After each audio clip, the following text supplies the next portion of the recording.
তাহলে এখন শুরু করব অক্টোবরে মডেল অ্যাক্টিভিটি ক্লাস 9-এর গণিতের উপর। এটা নতুন চ্যানেল, তাই সবাই প্লিজ সাবস্ক্রাইব করে দাও, ভালো লাগলে লাইক দিও। শুরু করা যাক। 1 নম্বর রয়েছে বহুমুখী উত্তরধর্মী প্রশ্ন অর্থাৎ এমসিকিউ। একের দাগের প্রথম কোশ্চেনটা দেখি। এখানে দেওয়া আছে ক্রয় মূল্য ও বিক্রয় মূল্যের অনুপাত 100:101 হলে শতকরা লাভ কত। অর্থাৎ এখানে ক্রয় মূল্য ও বিক্রয় মূল্যের অনুপাত বলেছে 100 অনুপাত তার সঙ্গে রয়েছে 101। তাহলে এখানে ক্রয় মূল্য 100, বিক্রয় মূল্য 101। তাহলে লাভ কত হচ্ছে? তাহলে লাভটা কত হচ্ছে? লাভ হচ্ছে 101 মাইনাস 100 সমান হচ্ছে 1। তো এখানে শতকরা লাভ বলেছে, আর এখানে ক্রয় মূল্য 100 টাকা দেওয়া আছে। তো সুতরাং শতকরা লাভ যেহেতু বলেছে, পার্সেন্টেজ থাকবে না, থাকবে কত? 1, শুধু 1 থাকবে। তাহলে উত্তর হলো সি। এবার যাচ্ছি 2 নম্বর কোশ্চেন। 2 নম্বর কোশ্চেনটা কি বলেছে? বিসিডি ত্রিভুজের বিসিডি কোণ সমান 90 ডিগ্রি এবং বিডি সমান 20 সেমি। বিডি বাহুর মধ্যবিন্দু পি হলে সিপি এর দৈর্ঘ্য কত? খুব সহজ। প্রথমে বিসিডি একটি ত্রিভুজ আমরা অঙ্কন করে নেব। এখানেই অঙ্কন করে নিচ্ছি। তো যার সি কোণটা বলেছে 90 ডিগ্রি, তাহলে এভাবে একটা ত্রিভুজ অঙ্কন করলাম। তো যার সি কোণটা 90 ডিগ্রি যেহেতু বলেছে, তাই বি সি ডি এভাবে রাখলাম। যার বিডিটা বলেছে 20 সেন্টিমিটার। ওকে, এবার বিডি বাহুর মধ্যবিন্দু সি হলে, এটার মধ্যবিন্দু যদি আমার পি হলে সিপিটা যদি যোগ করে দিই, তাহলে বলেছে এই সিপি এর দৈর্ঘ্য কত। এটা একটা উপপাদ্যের প্রমাণ রয়েছে, ঠিক আছে। তো সেক্ষেত্রে আমরা জানি এই সিপি সমান হবে বিডি এর অর্ধেক, অর্থাৎ বিডি বাই 2। তো বিডি কত দেওয়া আছে? 20 দেওয়া আছে। 20/2 সমান 10। তাহলে এটা হচ্ছে কত? 10। তাহলে আমাদের 10 কোনটা আসছে দেখা যাক। তাহলে option B is the right answer. এরপরে আমরা যাচ্ছি কোশ্চান 3-তে। কোশ্চান 3-তে বলেছে একটি ঘড়ির মিনিটের কাঁটা ও ঘন্টার কাঁটার গতিবেগের অনুপাত কত? এ বি সি ডি 4টি অপশান দেওয়া আছে। এর মধ্যে কোনটা সঠিক হবে সেটা আমাকে যাচাই করে দেখতে হবে। তো সুতরাং এখানে আমরা যদি মিনিটের কাঁটা প্রথমে বিচার করি, আর পরে যদি ঘন্টার কাঁটা অর্থাৎ আওয়ার, মিনিটের কাঁটা 1 ঘন্টায় যায়, 1 ঘন্টায় যায় কত যাচ্ছে? 1 ঘন্টায় যাচ্ছে একটা বৃত্ত সে অথবা একটা সার্কেল সে কমপ্লিট করছে 1 ঘন্টায়। তো তার মানে সে যাচ্ছে 2πr। কিন্তু একটা ঘন্টার কাঁটা 12 ঘন্টায় যাচ্ছে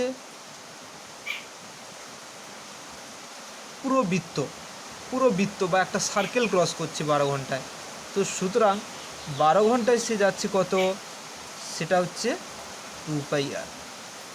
এক্ষেত্রে ঘন্টার কাঁটার ক্ষেত্রে যদি 1 ঘন্টায় কত যায় বের করি, তাহলে পাচ্ছি 2πr/12। তো মিনিটের কাঁটা 1 ঘন্টায় যায় 2πr, ঘন্টার কাঁটা 1 ঘন্টায় যায় 2πr/12। তো এদের গতিবেগের অনুপাত বলেছে, তাহলে এইটা যদি করে দিই, তাহলে আমরা এদের গতিবেগের অনুপাতটা পেয়ে যাব। তো তাহলে অনুপাতটা কত হচ্ছে? 2πr/, 2πr/12। তাহলে এটা সামনেরটা থাকছে, এটা হচ্ছে মিনিটের কাটা ইস টু আওয়ারের কাটা। তাহলে এখানে এই 2πr এই 2πr কেটে গেল, তাহলে হচ্ছে কত 12:1। তাহলে 12:1 যেটা হবে সেটাই হচ্ছে অ্যান্সার। তাহলে এখানে দেখতে পাচ্ছি option D is the answer. এবার আমরা কোশ্চেন নাম্বার 4-এ চলে যাব। একটি পরিসংখ্যা বিভাজন তালিকায় একটি শ্রেণীর মধ্যবিন্দু 77, প্রতিটি শ্রেণীর দৈর্ঘ্য 10। তাহলে শ্রেণীটির নিম্ন সীমা কত সেটা আমাকে বের করতে হবে। তো নিম্ন সীমার একটা সূত্র রয়েছে, নিম্ন সমান সমান মধ্যবিন্দু প্লাস শ্রেণীর দৈর্ঘ্যের অর্ধেক, অর্থাৎ মধ্যবিন্দু প্লাস শ্রেণীর যে দৈর্ঘ্য লেন্থ তার অর্ধেক। এটা হচ্ছে কি শ্রেণীটির নিম্ন সীমা। তো জাস্ট এটা লেখার দরকার নেই। মধ্যবিন্দু কত 77 প্লাস শ্রেণীর দৈর্ঘ্য কত 10, তার নিচে 2 দিয়ে ভাগ করলাম, অর্ধেক করে নিলাম। তাহলে 77 যুক্ত 5, 7 5 12, পাচ্ছি কত 82, অর্থাৎ 82 ইজ দ্য অ্যান্সার। ঠিক আছে, তো সরি একটু ভুল বললাম, এটা হচ্ছে মাইনাস হবে এটা। তাহলে 77 থেকে যদি আমরা 5 মাইনাস করে দিই তাহলে কত হচ্ছে এখানটাতে 72।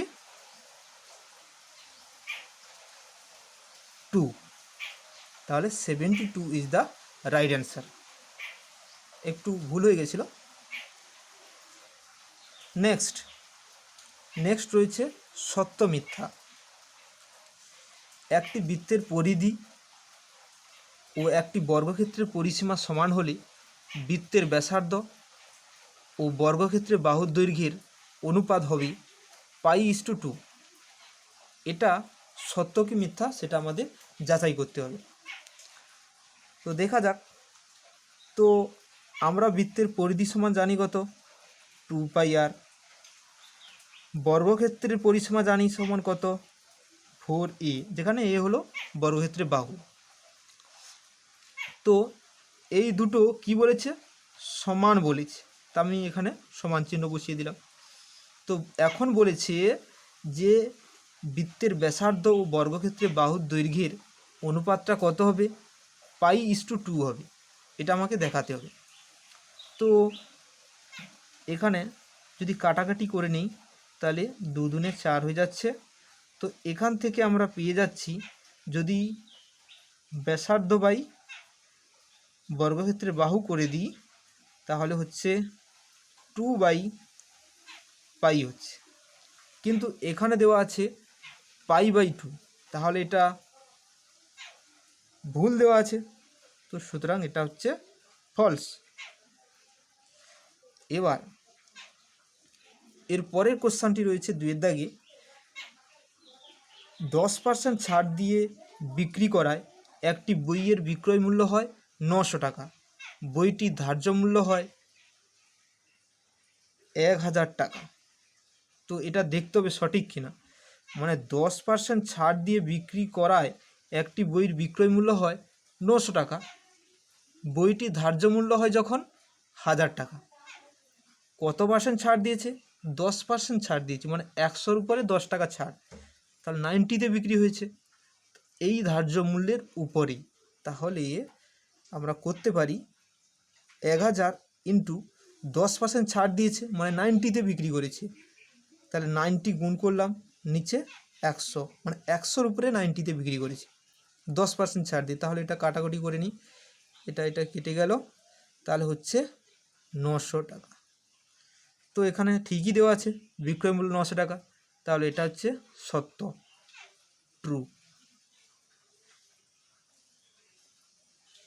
এরপরে আমরা 3 নম্বর কোশ্চানে চলে যাও। 3 নম্বর কোশ্চানে বলেছে একটি ট্রাপিজিয়ামের তির্যক বাহু দুটির মধ্যবিন্দু সংযোগকারী সরলরেখাংশ সমান্তরাল, বাহু দুটি সমান্তরাল হবে। এটা সত্য কি মিথ্যা সেটা আমাকে যাচাই করতে হবে। আচ্ছা, আমরা ট্রাপিজিয়াম তো জানি কেমন ট্রাপিজিয়াম হয়। একটা ট্রাপিজিয়ামের ছবি এঁকে নিই। এ বি সি ডি, এটা একটা ট্রাপিজিয়াম অঙ্কন করলাম, যার তির্যক বাহু কোনগুলো? এটা একটা তির্যক বাহু, এটা একটা তির্যক বাহু, এদের মধ্যবিন্দু যোগ করে দিলাম। তো এটা অবশ্যই এই সমান্তরাল বাহু দুটির সঙ্গে সমান্তরাল হবেই। এটা ট্রু, মানে এটা সত্য। এবার 4 নম্বর কোশ্চানে আসছি। 4 নম্বর কোশ্চানে বলেছে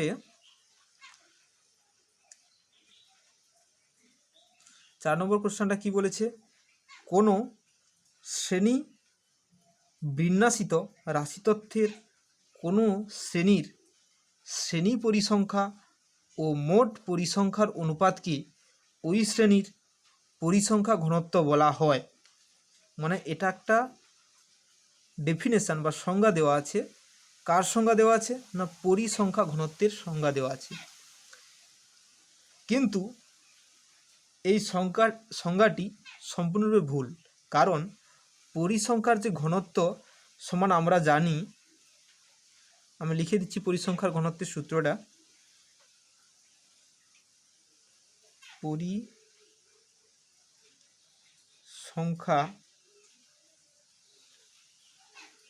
ঘনত্ব সমান শ্রেণী পরিসংখ্যা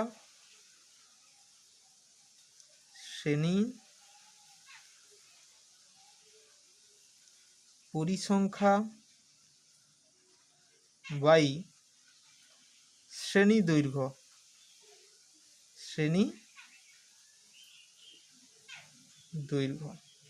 কিন্তু এখানে এটা দেওয়া নেই, কিন্তু এর থেকে আলাদা দেওয়া আছে, অন্য কিছু দেওয়া আছে, তাই এটা হচ্ছে ফলস। তো এখন আসছি সংক্ষিপ্ত উত্তরধর্মী প্রশ্ন। 3 নম্বরে একের দাগে কি দেওয়া আছে দেখা যাক। একটি সমবাহু ত্রিভুজের প্রতিটি বাহুর দৈর্ঘ্য 8 সেমি। সমবাহু ত্রিভুজটা কোনটা? এবিসি। এবি ও এসি এর মধ্যবিন্দু যথাক্রমে P O Q. P Q এর দৈর্ঘ্য এবং এপি কিউ এর মান নির্ণয় করতে হবে। এপি কিউ এটা হচ্ছে কোণ, এই কোণের মান নির্ণয় করতে হবে এবং পি কিউ এর দৈর্ঘ্য বের করতে হবে। তো এটার জন্য আমি একটা জায়গা নিয়ে নিচ্ছি।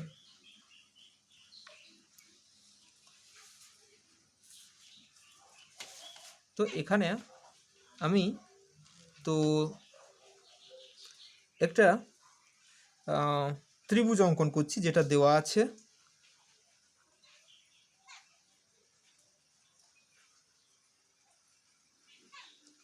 এ বি সি ত্রিভুজ দেওয়া আছে, যার এ বির মধ্যবিন্দু দেওয়া আছে পি, যার এসির মধ্যবিন্দু দেওয়া আছে কিউ। তাহলে পি কিউকে একসঙ্গে যোগ করলাম। তো এখন আমাকে বের করতে হবে যে পি কিউ সমান কত এবং এ পি কিউ সমান কত। প্রশ্নটা আরেকবার যদি দেখে নিই, প্রশ্নে বলেছে একটি সমবাহু ত্রিভুজ এবিসি। তাহলে এবিসিটা কি বলেছে? একটি সমবাহু ত্রিভুজ। এই জিনিসটা মাথায় রাখবে, এবিসি এটা একটা সমবাহু ত্রিভুজ কিন্তু বলে দিয়েছে। বাস, সমবাহু ত্রিভুজটা যেহেতু বলেছে, সুতরাং ত্রিভুজটা আমার এখানে সমবাহু ত্রিভুজের মতো হলো না। তো যেখানে এ বি বাহু সমান বিসি বাহু সমান এসি বাহু, তিনটে বাহুর দৈর্ঘ্য সমান।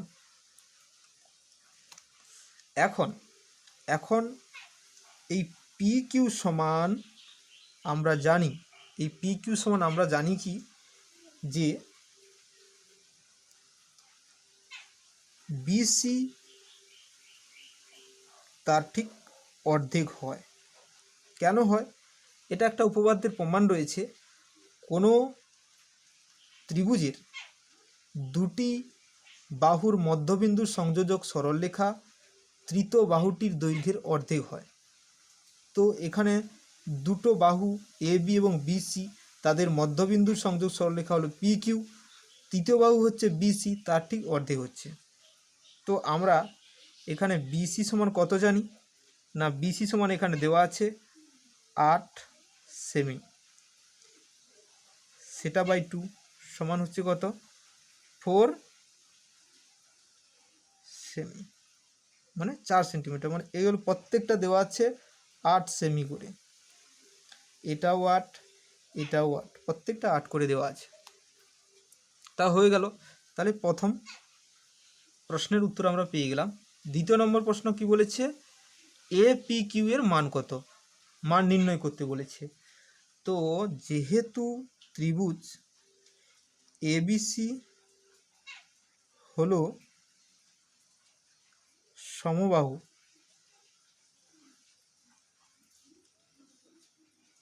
ত্রিভুজ, সুতরাং কি কোণ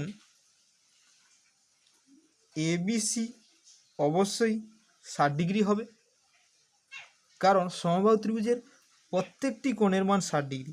এই কোণও 60 ডিগ্রি, এই কোণও 60 ডিগ্রি, এই কোণও 60 ডিগ্রি। আমি শুধু নিয়েছি এবিসি কোণ, এবিসি কোণ অবশ্যই 60 ডিগ্রি হবে। আবার এখানে লক্ষ্য করা যাচ্ছে যে পি কিউ সমান্তরাল বিসি, দেখো এই পি কিউ সমান্তরাল বিসি, যেখানে যেখানে যেখানে এবিটা হচ্ছে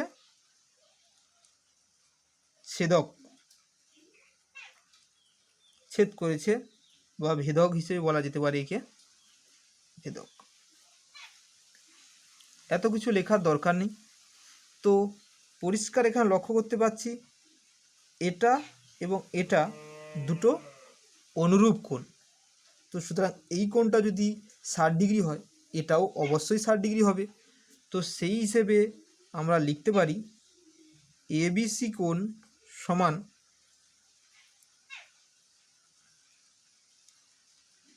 এপি কিউ কোণ সমান 6 ডিগ্রি। কোথা থেকে না, অনুরূপ কোণের সূত্র থেকে বলতে পারি। অনুরূপ কোণ, এই দুটো অনুরূপ কোণ, তাই আমরা বলতে পারছি এই কোণটা সমান এই কোণটা। বাস, এত কিছু না লিখলেও চলবে, এটার পর ডাইরেক্ট এটাতে চলে এলেও হবে, কিন্তু ফার্স্ট ব্র্যাকেটের মধ্যে লিখে দিতে হবে এটা কোথা থেকে এসছে না, অনুরূপ কোণ থেকে এসছে। এটা হচ্ছে 3 দাগের 1 নম্বর। এবার আসা যাক 3 দাগে 2 নম্বর কোশ্চেন কি বলেছে। 3 দাগে 2 নম্বরে বলেছে যে একটি সমবাহু ত্রিভুজের প্রতিটি বাহুর দৈর্ঘ্য 4 গুণ করলে ত্রিভুজটির ক্ষেত্রফল শতকরা কত বৃদ্ধি পাবে, এটা আমাকে বের করতে হবে। তো এটার জন্য একটু জায়গা নিয়ে নিচ্ছি, কোশ্চেনটা আরেকবার পড়ে নিচ্ছি।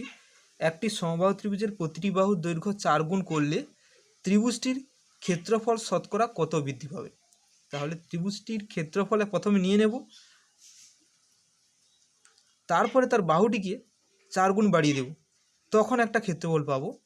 এবার তারপরে আমরা বের করব ত্রিভুজটির ক্ষেত্রফলে শতকরা কত বৃদ্ধি হচ্ছে। তো প্রথমেই এখানেই করে নিচ্ছি, এখানেই হয়ে যাবে। ওটা 3 দাগের 1 করেছি, এখানে করছি 3 দাগের দুইটা এখানে আচ্ছা এইখানটাই করে দিচ্ছি, 3 দাগের 2 করছি এখানে। তো এখানে সমবাহু ত্রিভুজের ক্ষেত্রফলের ব্যাপার নেই, প্রশ্নটি রয়েছে, তাই ধরে নিচ্ছি সমবাহু ত্রিভুজের বাহুর সমান হচ্ছে কি এ একক। তাহলে ক্ষেত্রফল কত হচ্ছে? ক্ষেত্রফল হচ্ছে √3/4 into A square, √3 into A square by 4। ঠিক আছে, এটা হচ্ছে কি বর্গ একক। এখন বলেছে যদি বাহুর দৈর্ঘ্য 4 গুণ হয়, তাহলে এখন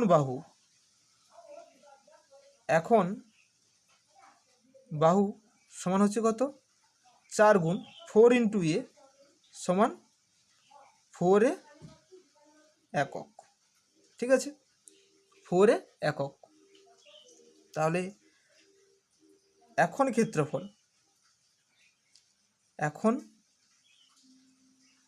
ক্ষেত্রফল সমান হচ্ছে কত? √3/4 ইন্টু বাহু স্কোয়ার। এখন বাহুটা কত? 4a, মানে 4a স্কোয়ার। এটাকে যদি ভেঙে নিই তাহলে √3/4 ইন্টু 16 স্কোয়ার। ঠিক আছে, তো এবার বলেছে কি না ক্ষেত্রফলের শতকরা কত বৃদ্ধি। তো এখানে করে দিচ্ছি ক্ষেত্রফলের বৃদ্ধি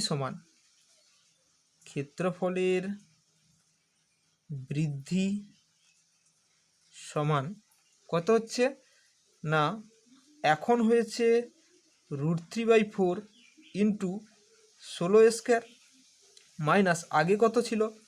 √3/4 ইন্টু স্কোয়ার। তো যদি আমরা বিয়োগ করে দিই তাহলে পাচ্ছি √3/4 ইন্টু 15 স্কোয়ার। এটা বৃদ্ধি। তো এখানে চেয়েছে শতকরা কত বৃদ্ধি। তো শতকরা কত বৃদ্ধি বলছে, তাহলে লিখে দিই শতকরা বৃদ্ধি সমান √3/4 ইন্টু 15 স্কোয়ার। তার নিচে কত দেব? নিচে দেব একদম প্রথমে যে ক্ষেত্রফলটা ছিল, ফার্স্ট ক্ষেত্রফল, সেটাকে নিচে দিতে হবে।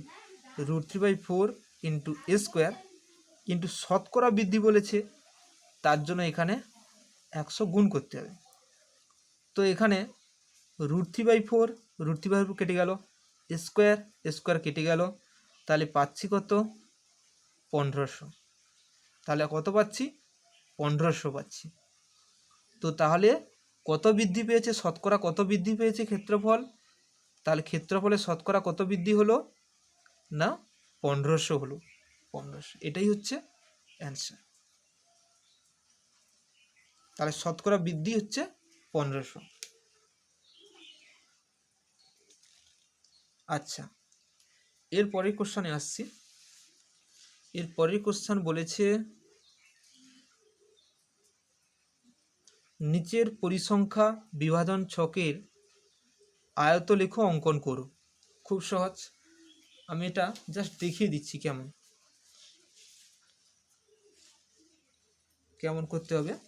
তো এখানে আমি ছকটা আগে থেকে এটা বানিয়ে নিয়েছি, সেটা জাস্ট বলে দিচ্ছি কেমন করে করতে হবে।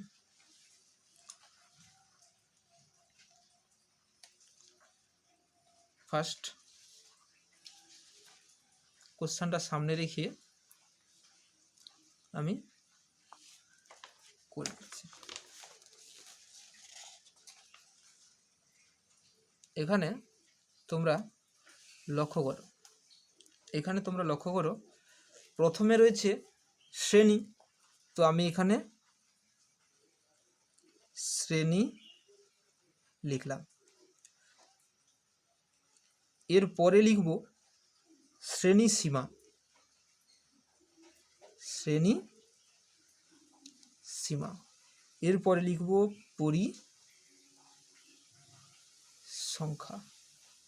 ঠিক আছে, তো শ্রেণীতে যেমন আছে তেমন লিখে যাই, 1 থেকে 10, তারপরে আছে 11 থেকে 20, 21 থেকে আছে 30, 31 থেকে আছে 40, 41 থেকে আছে 50, আর এখানে আছে 51 থেকে 60। শ্রেণী সীমার না হচ্ছে কি, জাস্ট এটাকে 0.5 কমিয়ে দেবো, একে 0.5 বাড়িয়ে দেবো, তার মানে এটা হচ্ছে 0.5, এটা হচ্ছে 10.5, এটা হচ্ছে 10.5, এটা হবে 20.5, এটা হবে কত 20.5, এটা হবে 30.5, এটা 30.5 থেকে হচ্ছে 40.5, আর এটা হচ্ছে কত 40.5 থেকে 50.5, আর এটা হচ্ছে 50.5 থেকে 60.5। ঠিক আছে, তো পরিসংখ্যাটা আমাদের দেওয়া আছে, জাস্ট সেটা তুলে নেব। এটার সোজা হবে 8, এটার সোজা হবে 3, এটার সোজা হচ্ছে 6, এটার সোজা আছে কত 12, এটার সোজা আছে 2, এটার সঙ্গে আছে সোজা 7। বাস, এবার হচ্ছে আমরা করে নিয়েছি। এবার তোমরা লক্ষ্য করো আয়তলেখটা কি করে হলো। ঠিক আছে, প্রথমে আমরা এখানে এক্স ও এক্স ড্যাশ, ওয়াই ও ওয়াই ড্যাশ আমরা অঙ্কন করে নেব। তারপরে এই ভ্যালুগুলো থেকে আমরা এই আয়তলেখটা তৈরি করব। তো এখন দেখা যাক, এখন আমরা এক্স অক্ষ বরাবর রেখেছি শ্রেণী, ওয়াই অক্ষ বরাবর রেখেছি পরিসংখ্যা। এখানে জাস্ট এইখান পর্যন্ত আমি 0.5 নিয়েছি, এটা ধরে নিতে হবে, অ্যাজুম করে নিতে হবে। তারপরে এখান থেকে এতদূর পর্যন্ত 10.5, আর 10.5 থেকে এতদূর পর্যন্ত 20.5, আর এখান থেকে এতদূর পর্যন্ত 30.5, এখান থেকে 40.5, আর 50.5, এটা 60.5। তবে এক্ষেত্রে মনে রাখতে হবে শ্রেণীতে এক্স অক্ষ বরাবর যেটা নিয়েছি সেখানে প্রত্যেক 10 পয়েন্টের মধ্যে থাকছে 5 ঘর, 1 ঘর, 2 ঘর, 3 ঘর, 4 ঘর, 5 ঘর। আর এখানে সুতরাং এখানে লিখে নিলে আরও খুব ভালো, এক্স অক্ষ বরাবর প্রতিটি ক্ষুদ্রতম বর্গ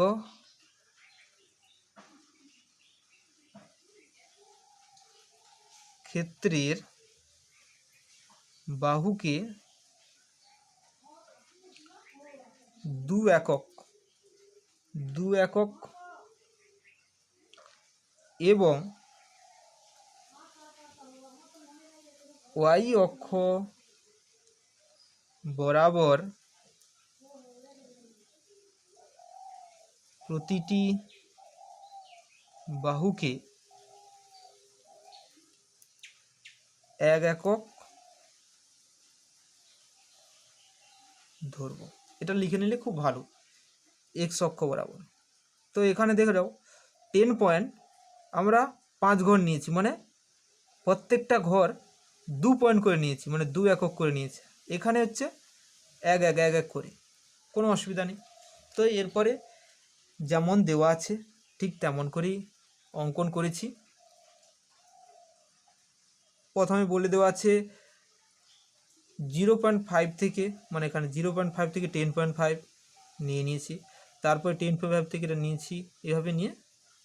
ঠিক আছে, এবার ফার্স্ট পরিসংখ্যা বলেছে কত, এখানটায় 8 বলেছে, তো এখান থেকেই ধরবো 0.5 থেকে স্কেলের সাহায্যে, এখানে এক ঘর করে যাব, এখানে 8 হচ্ছে, তো এখান থেকে এখান পর্যন্ত একটা রেখাংশ টেনে নিলাম। ঠিক 10.5 থেকেও আমরা সেই 8 পর্যন্ত একটা রেখাংশ টেনে নিলাম, দিয়ে উপরে এটাকে টেনে দিলাম, তো কমপ্লিট হয়ে গেল।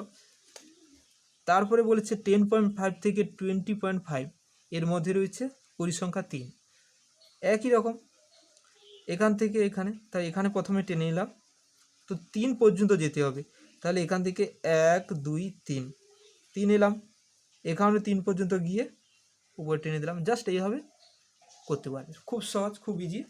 শুধু এক্ষেত্রে এই ভাষাটা লিখে নিতে হবে, আর কিছু না, খুব সহজ। তো নেক্সট, আর এটাকে বোঝানোর জন্য একটু ডট ডট দিলে পরিষ্কার, এটা সবাই পেন্সিলে করতে হবে এবং লেখচিত্রে অঙ্কন করতে হবে, ঠিক আছে। এরপরের কোশ্চেনটা কি দিয়েছে দেখা যাক।